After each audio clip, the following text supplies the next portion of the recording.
This is either some sort of diabolical device or an exercise machine. Come to think of it, exercise machines are diabolical devices.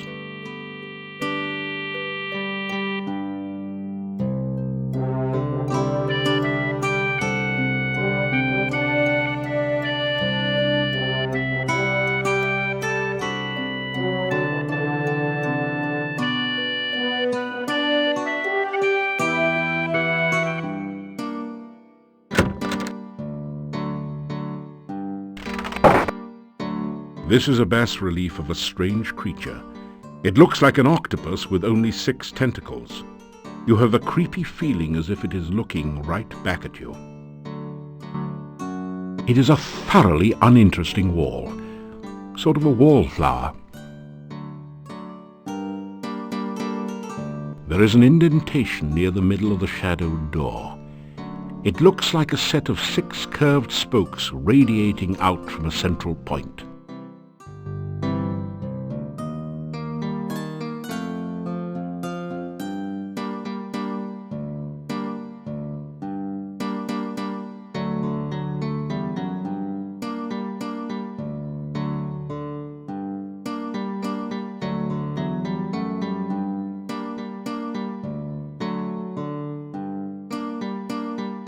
You greet the old man.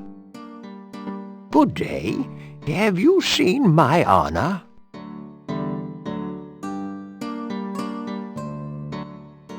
I am Nikolai. Have you seen my honor? Honor. Have you seen my honor? I am looking for honor. Have you seen honor? You tell the old man goodbye. If you see honor, tell her I am looking for her. The sign reads, Dr. Cranium. You wonder what sort of medicine he practices.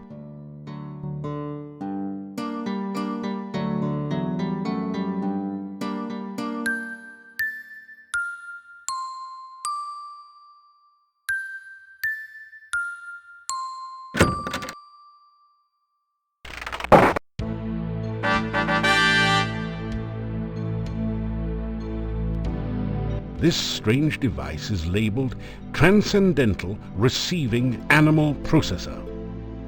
I wonder if that stands for something. Be careful, it might be a trap.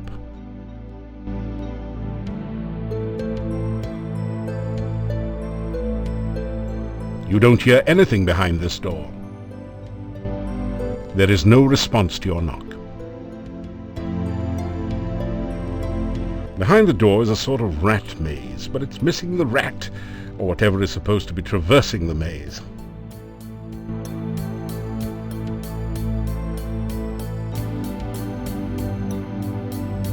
You hear something bouncing around behind the door.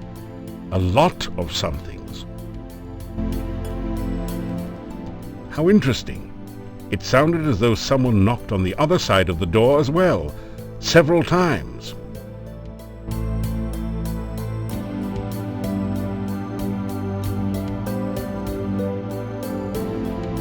Oh no, you've been Antwerped. Fortunately, these are just baby Antwerps, so the attack wasn't fatal.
Evade the trap with avocado from your sandwich.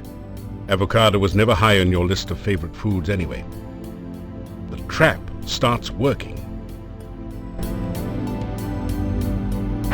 You've caught an Antwerp. It's simply amazing.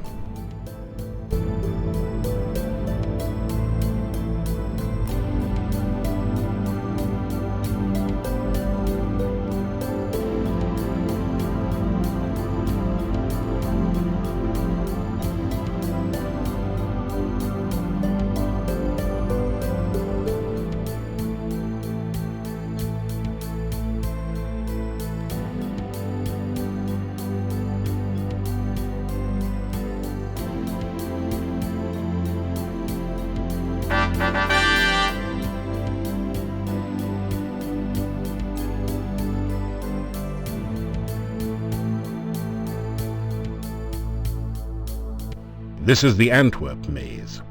Antwerps are naturally bouncy, so all you have to do is continually rotate the maze until the baby Antwerp bounces over to the key, then out through the exit.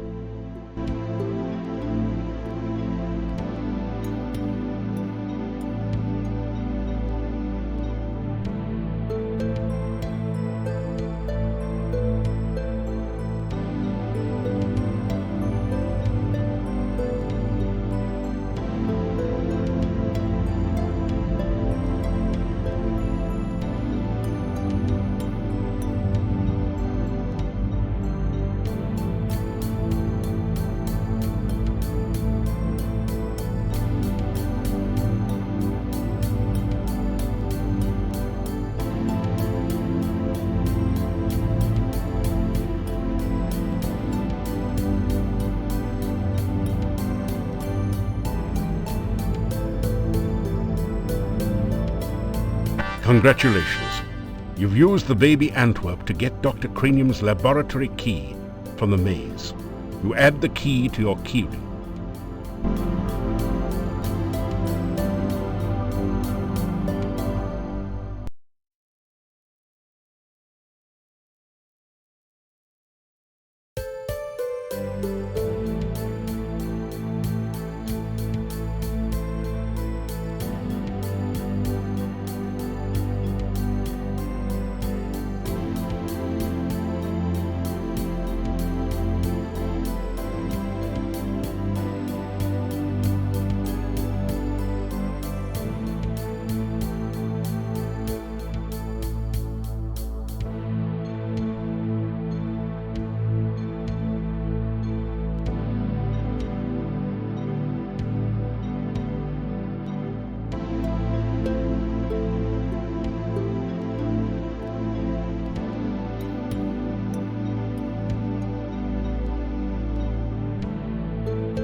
Great!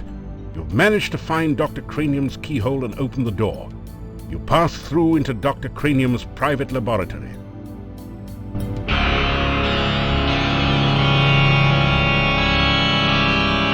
Quickly, Igor, the fluid. I must have the fluid. Oh, excuse me. I thought it was Igor coming in to assist me. He helps out in the lab sometimes. Now then, what can I do for you? You say hello to the scientist. Welcome to my laboratory. You must have more than the usual intelligence and perseverance to have made it in here. You introduce yourself to Dr. Cranium and tell him a little about your adventures. I should be most interested to hear about your travels and your scientific discoveries along the way. Unfortunately, I have very little time for that right now. Perhaps we can discuss your adventures when you next return. You explain to Dr. Cranium that magic is really a lot like science and even deals with the same elements. Oh, nonsense! There's no such thing as magic. There is only science. What you call magic is simply scientific phenomena that have not yet been properly investigated and catalogued.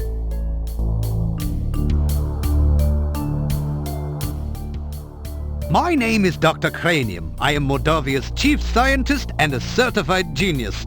Some call me mad, but I much prefer Dr. Cranium. Ah, yes, science. I'm glad you asked. Science is the process of systematically increasing our knowledge of the world through observation and experiment. Unfortunately, some of the townspeople here seem to have no concept of the wonders of science. Some of them even claim my little inventions are magical. Such poppycock. There's no such thing as magic. Still, the townspeople insisted that I should be able to use my magic to cure wounds and sickness. I told them that I am a scientist, not a doctor, but they wouldn't listen. I had little choice but to concoct some simple elixirs. They were childishly pleased. Science is really so simple once you understand it. If you want to improve your stamina, then you should make sure you eat a healthy diet from all the different food groups and get plenty of aerobic exercise. That is science. Oh, you must mean my patented healing drink. You may have my last one. Unfortunately, I have forgotten the formula for its main ingredient. If you can help me remember it, I will be able to make some more healing drinks, although the work is very time-consuming.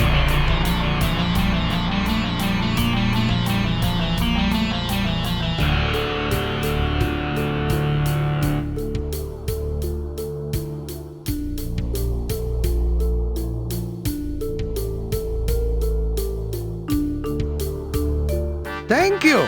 With that information, I'm sure I shall be able to create some sensational scientific solutions. Oh, you must mean my new universal poison antidote. You may have this one, but I will need some help with the formula to make more. Also, I am afraid I only have time to make one each day.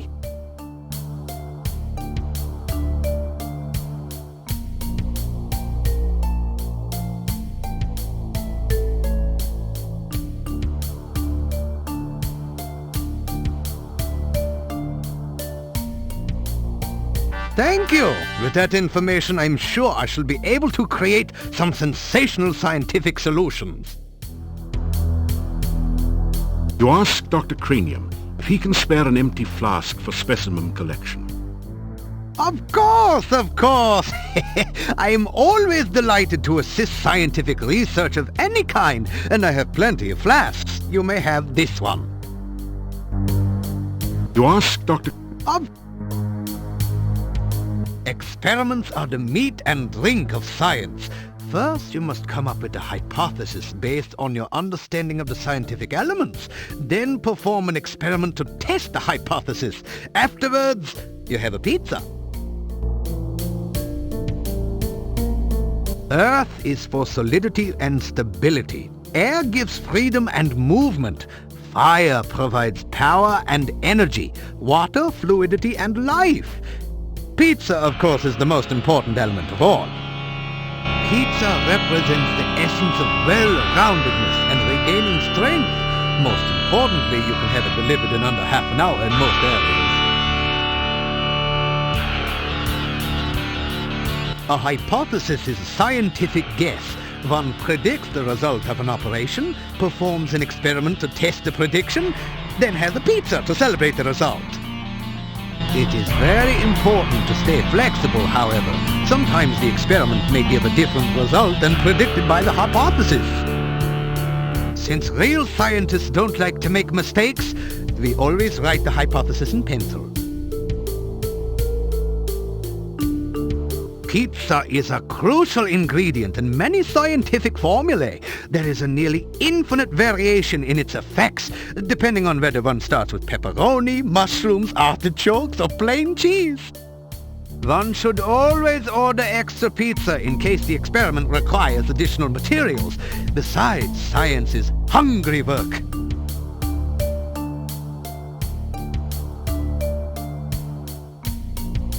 Igor is the gravedigger and tombstone carver. Business has been slow lately, perhaps because there are very few people left in town, so Igor sometimes comes in to help me with my work. Igor has had less work of late. The forest is just as dangerous, but there aren't very many people left in town who are stupid enough to go out there at night, you know. I like to think of it as a sort of evolution in action.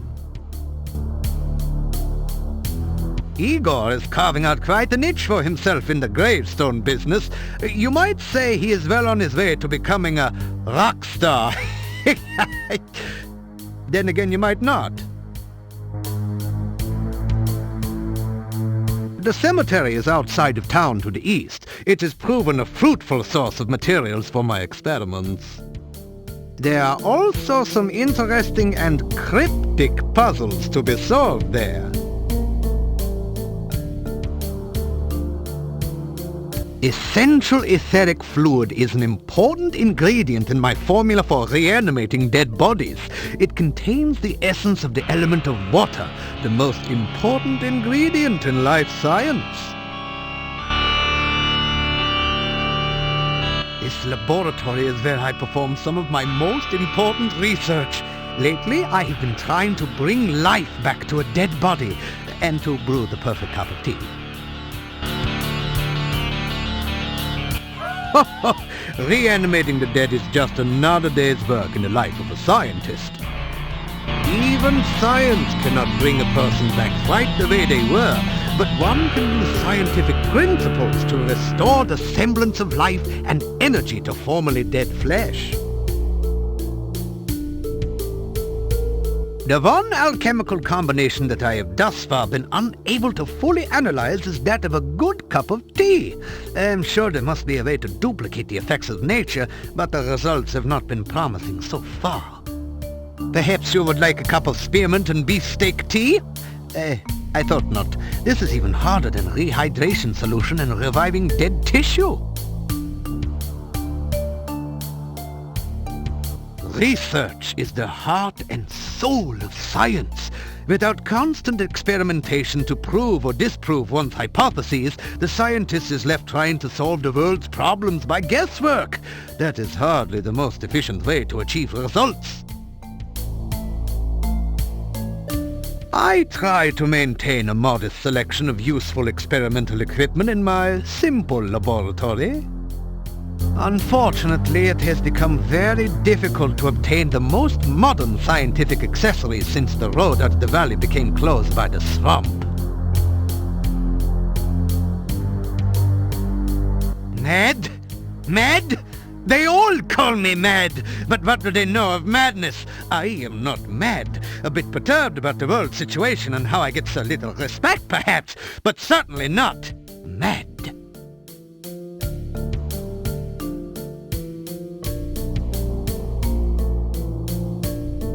You say goodbye to Dr. Cranium. Please be careful not to break the beakers or crack the flasks on your way out.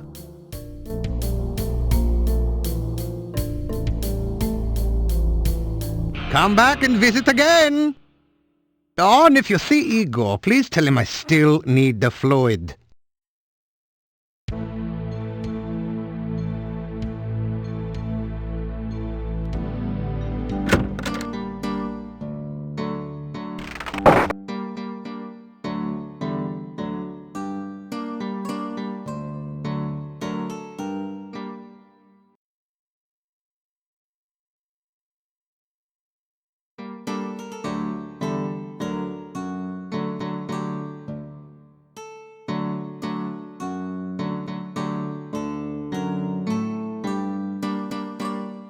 The hectopus seems somehow calmer as you present the Dark One sign to it. You get the feeling that there's something it wants you to do with the sign.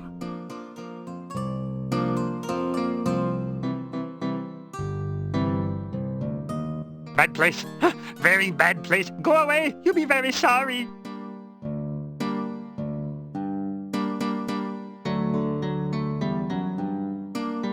You push the Dark One sign into the indentation on the door. It fits perfectly.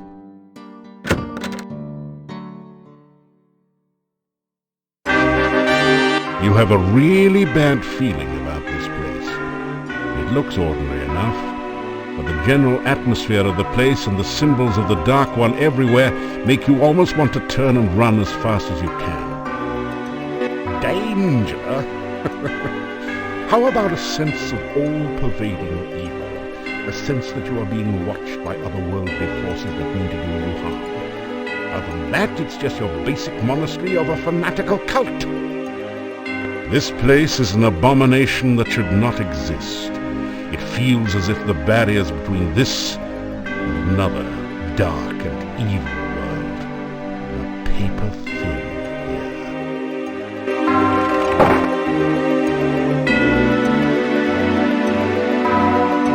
This amazingly lifelike sculpture looks like a cross between a baby troll and a hermit or dervish. It fits the description of a domovoi, except that it's totally dried out and unmoving. It's a six-tentacled, octopus-like creature. I guess you'd call it a hexapod. Unless you like cats, then you might call it a hexapus.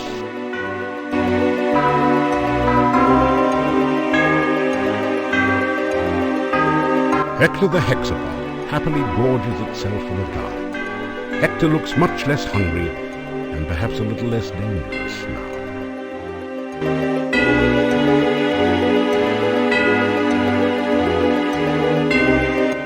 As you push and pull at the antique log holder, suddenly it turns in your hand and the whole back of the fireplace opens to reveal a secret passage leading down. No wonder the fireplace didn't appear to have been used much.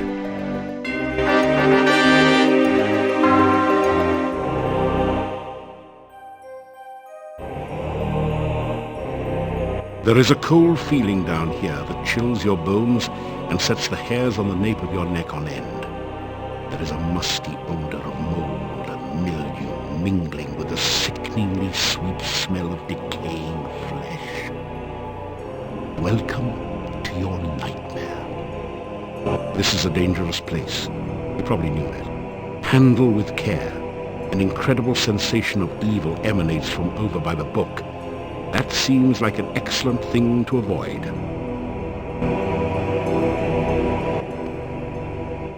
The huge barrel is labeled Cask of Amontillado. This must be the fabled spirit that provided most of the income and fame of the monastic order here. It is rumored to provide strange and mystical visions to those who taste freely of its contents. You've seen some pretty ridiculous things in your time, and that's certainly one of them.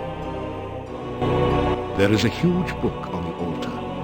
The binding looks like stretched human skin, with letters and markings written in dried blood. The letters spell out Necrophilicon. And what could that mean? Oh, that's it. Something like the Silmarillion for Of the Love of Death. There's something very, very wrong and dangerous about this book. Above the altar is the sign of the Dark One, surrounded by arcane letters. A notch next to the A makes you think that perhaps that is some sort of starting point for the letters. The roll-top desk is spotted with dark and ominous stains.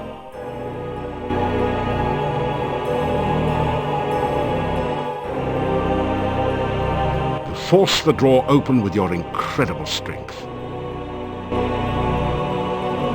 Opening the desk set off a trap. A billowing cloud of poisonous gas surrounds you for a moment before dissipating. You're having trouble breathing.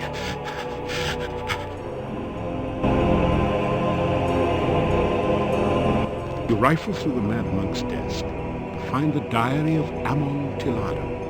Boy, was this guy wacko. Reading this makes your head hurt. However, it does give you some information about the Dark One rituals. It said something about the first ritual being placed within the Mad Monk's tombstone, there to be forever guarded by followers. The second ritual shall be placed in the Stone of Squids, and revealed only by the light of a dead child's soul. The next ritual shall be placed in the hollow of the hangman's tree and guarded by the spirit of the dead which remains there. The blood ritual shall be concealed magically within the monastery, and only he who willingly seeks dark visions shall find it. The mouth ritual shall be placed in the great arch itself, under the Dark One's sign. And the heart ritual shall be given to someone named Gregor for safekeeping. Now there's another note on this page in another's handwriting. Gregor is missing in the forest and probably dead. Yet where is the heart ritual?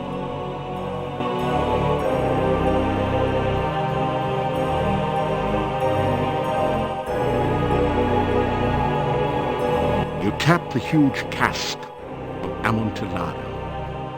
This is the strongest stuff you've ever tasted, assuming that you're not an aficionado of dragon's breath. Bottoms up.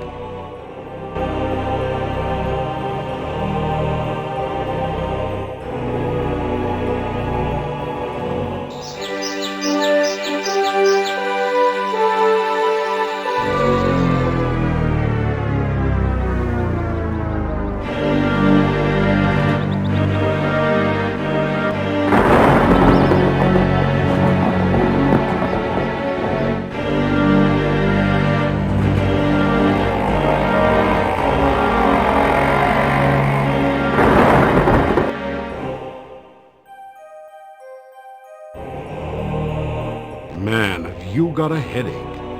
Fortunately, the Dark One rising seems to have been just a vision, not the reality. Yet. A scroll has formed from the cask's wine droplets. You pick up the rolled paper on the floor. It has a symbol of a drop of blood at the top and the inscription, Ritual of Blood. You can't read any of the other writing on it.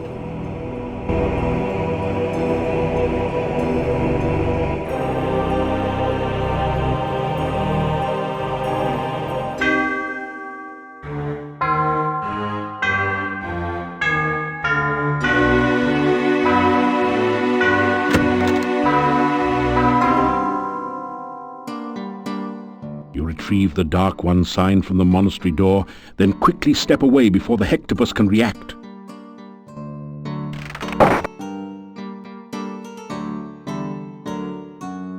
After some rest, you feel worse than before.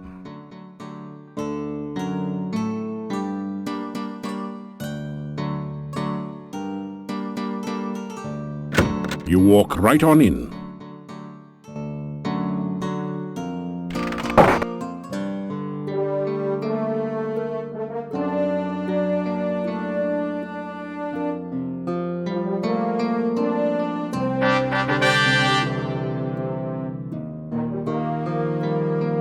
Your legs are too stiff and sore to use this right now.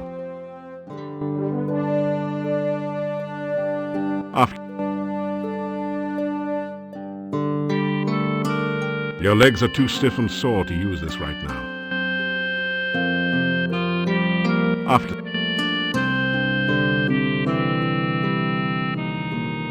Your legs are...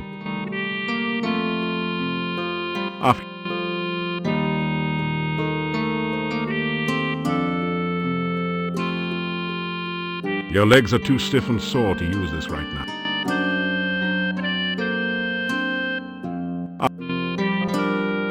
There's only a certain amount of punishment your body can stand on any given day. Enough pain, enough gain for now. Try again tomorrow.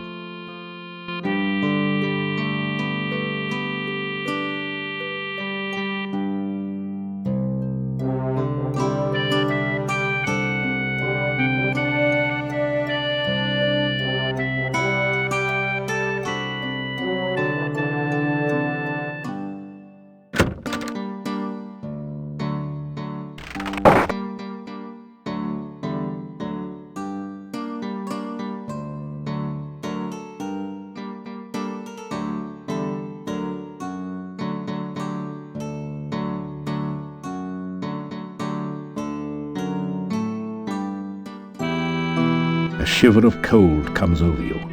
You sense no danger, but even so, you find yourself afraid.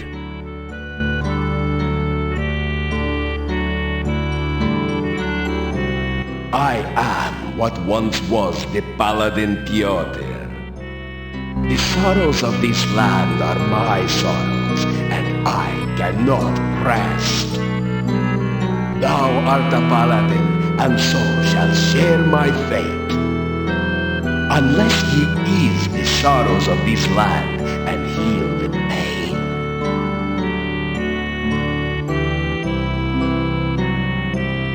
The massive gate to this town is securely barred to protect it from things that go bump in the night. You cannot leave the town this way.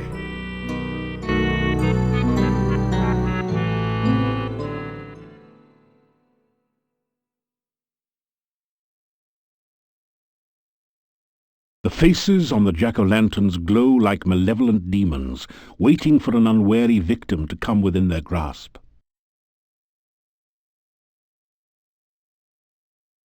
You deftly slip over the gate and into town.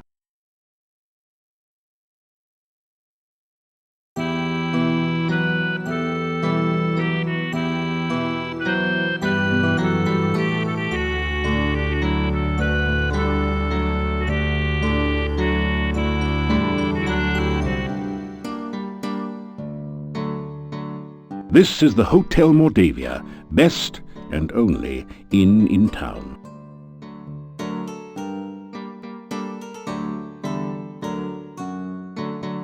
You hear movement on the other side of the door.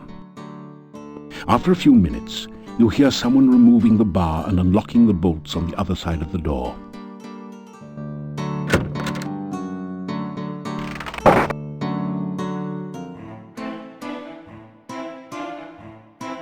The inhabitants of the inn eye you suspiciously. You get the feeling that you're not particularly welcome here. They all stare at you for a moment, then go back to talking amongst themselves. We do not believe in heroes in Mordavia. We have no need of heroes here. Yeah, I mean a hero's a nice sandwich, but I don't want to live next door to one. Actually, I had an uncle once who was a hero. Will you give me a break with all this hero stuff? Enough!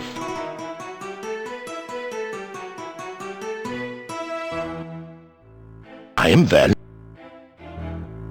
My wife keeps the kitchen, and I keep the inn. Together, we make the Hotel Mordavia the best place to stay in all this valley.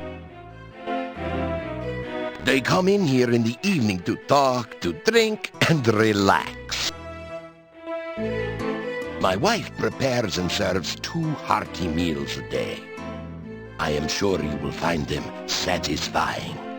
Just sit down in the chair by the door, and Bella will be happy to serve you. Garlic is our national vegetable. We all love garlic around here, don't we, my friends? Of course. Hey, everyone loves garlic. Yeah, it's stinky. It's our country's flower. I don't care much for garlic. I don't remember asking.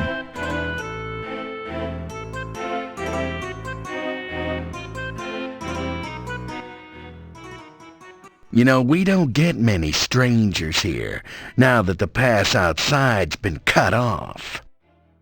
He's right. We don't trust ones who come here by unknown means. Yeah, particularly strangers we don't know. We tend to be kinda suspicious of strangers, and I think I'm looking at one right now. Yeah, that's why we made the sign that says strangers are unwelcome and unwanted. Right.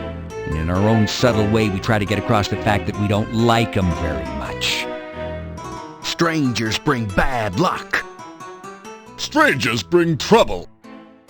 Actually, the last stranger brought a jester's hat and a staff, but I still don't trust him. Anything else you want to know, stranger? You know, there's another stranger in town besides you. Oh, and let me tell you, he is very strange, okay? Strange. The dude ain't even human. No one knows how he got here or Why he came? No one knows where he goes during the day, or who he's trying to meet, you know what I'm saying? Yeah, and he tells jokes. At least I think he does. Yeah, he says he's a real jester. He dresses like Sonny Bono. And he acts like a gnome. He is a gnome, Einstein.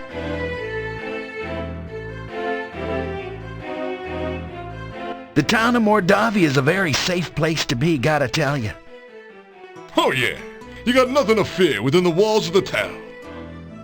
Other than the old monastery. Yeah, the old monastery. As long as you don't venture into the old monastery, you'll be safe as milk in this town. Yeah, as long as you don't even think of getting near the old monastery, you're gonna be okay. Did I, mention the monastery door? Oh, yeah, right, the monastery door. Look, as long as you don't go near the monastery door... In fact, nowhere near the monastery. Don't even think about it. You'll be perfectly safe in the town of Mordavia.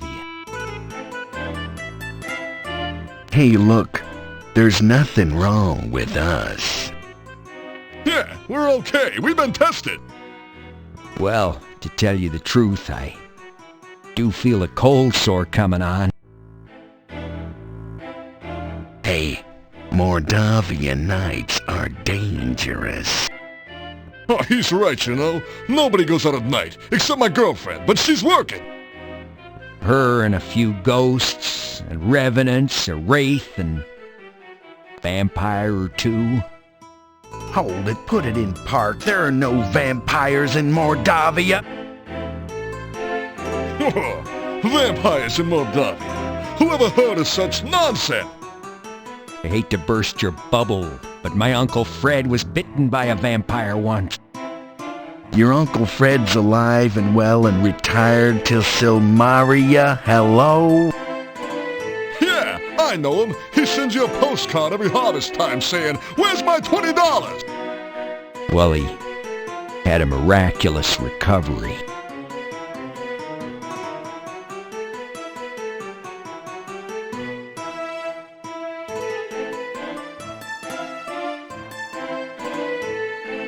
You have some garlic pheasant for supper.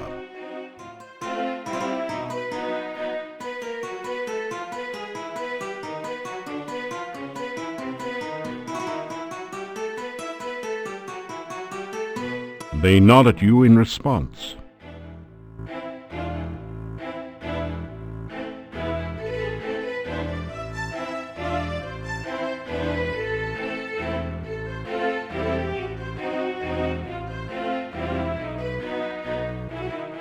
You unlock the door to your room and go in.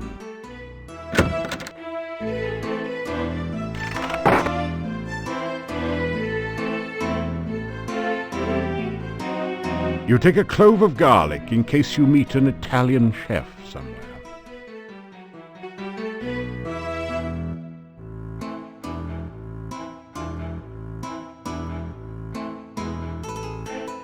After some rest, you feel better.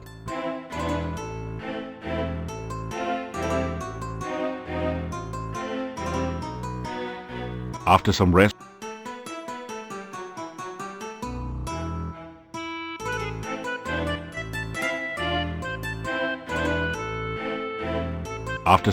you feel better.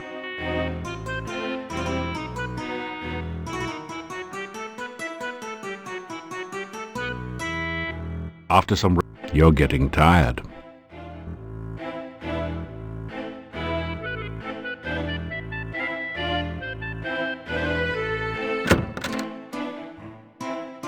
You have the feeling you are being watched.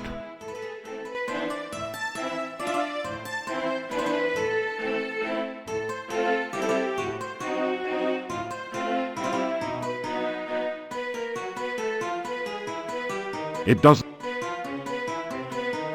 Not many big people see Domovoy. Most not look. You something special. Maybe so? You hero? Mordavia big hero need. Plenty powerful hero. Maybe you be soon. Learn much practice much. Soon plenty big hero.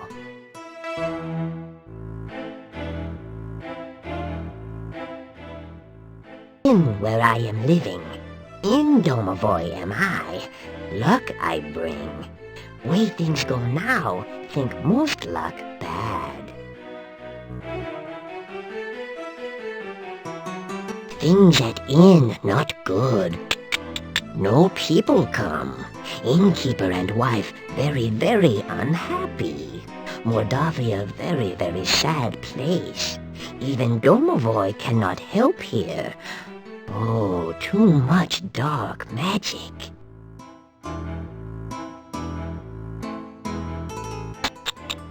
Too much we speak, too much I talk. Sometime else we speak, sometime else I talk.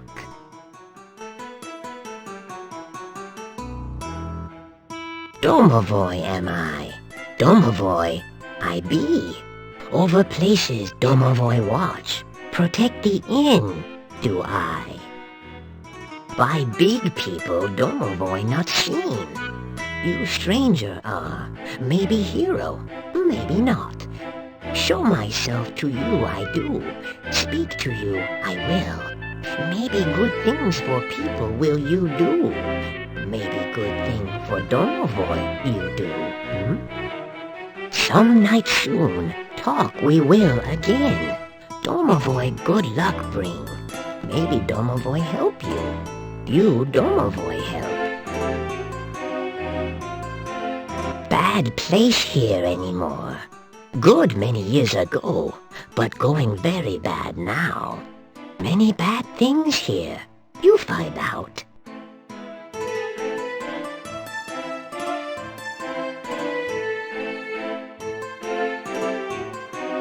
Maybe talk again. You come down other night.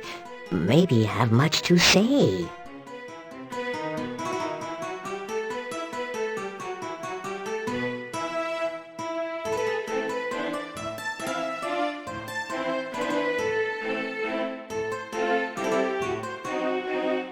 You unlock the door to your room and go in.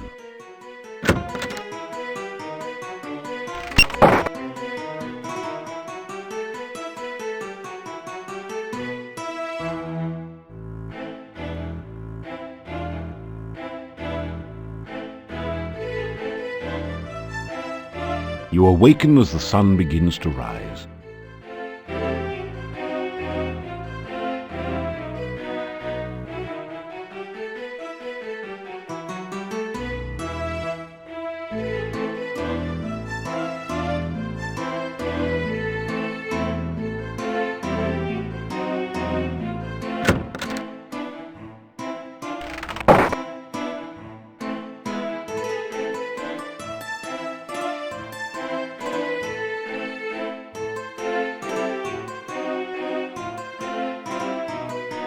Ah, so you are back.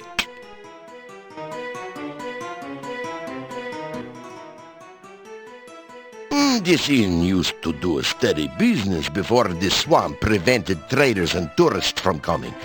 Now we mostly make our money off of food and drink. The castle was once that of the boyar. Now we do not know who lives there.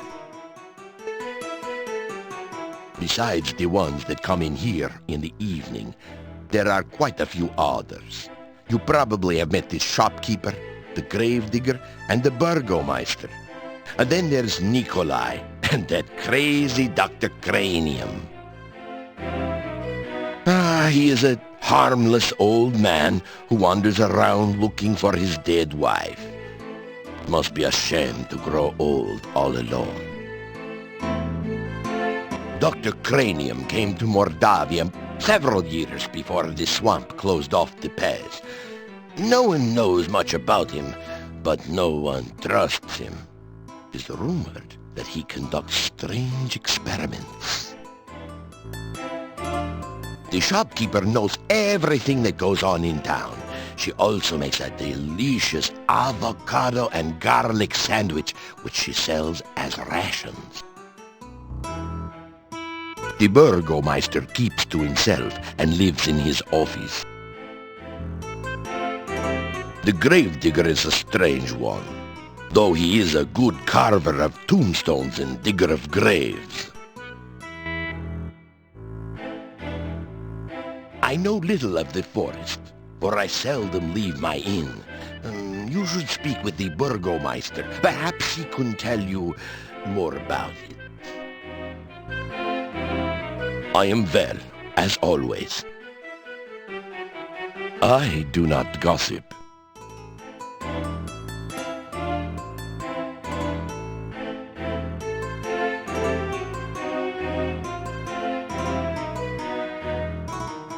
It's a garlic soufflé, Mordavian style.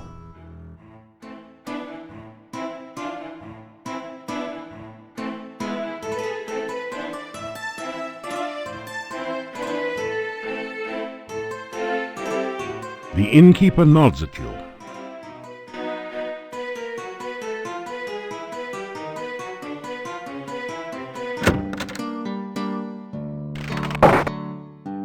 Still you remain. It is a wonder you have managed to live so long.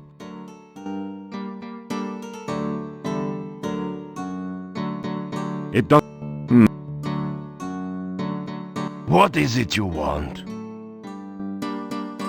Tell the Burgomeister about your adventures in Shapir. So, you are the son of a sultan. Your stories are better than 1001 Nights.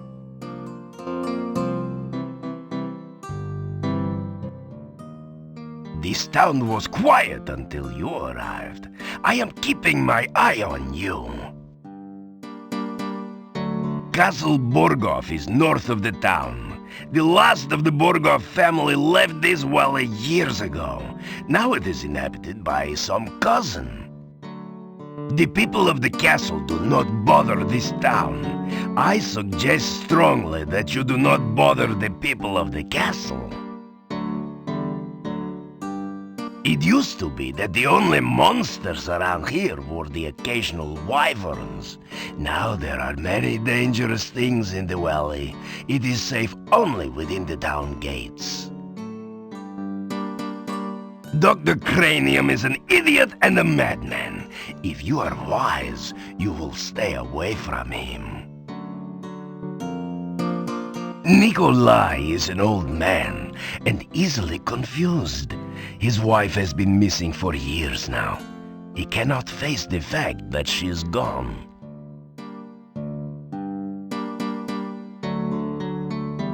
Try not to make a nuisance of yourself.